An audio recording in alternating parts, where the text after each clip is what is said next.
ওই দিনের কথা মনে করেন যেদিন আল্লাহর সামনে আপনাকে দাঁড়াতে হবে। ইদা দুক্কাতিল আরদু আরদান দাক্কান দাক্কা ওয়া জাআ রাব্বুক ওয়াল মালাকু সাফফান সাফফা ওয়া জিআ ইয়াওমাইযিন বিজাহান্নাম।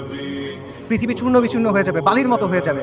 আপনার প্রতিপালক আসবেন এবং মালাইকারা আসবে সারিবদ্ধভাবে, এবং জাহান্নামকে আপনার সামনে আনা হবে। ওই দিন আল্লাহ আপনাকে প্রশ্ন করবেন, আমাদেরকে প্রশ্ন করবেন, কি জবাব দিবেন আল্লাহকে বলেন? ফায়াউমাইযিন লা ইউআযযিবু আযাবাহু আহাদ ওয়া লা ইউথিকু ওয়াসাকাহু আহাদ। আল্লাহ ওই দিন যেভাবে আযাব দিবেন ওভাবে আর কেউ দেয়া নাই। আল্লাহ ওই দিন যেভাবে বাঁধবেন ওভাবে আর কেউ বাঁধে নাই। কি বলবেন আল্লাহকে তখন? আল্লাহ আপনাকে যদি জিজ্ঞেস করেন তুমি কি করছিলে, আপনি কি জবাব দিবেন বলেন? এই কষ্ট বেশি না দুনিয়াতে আপনার যে কষ্ট বেশি সেটা বেশি?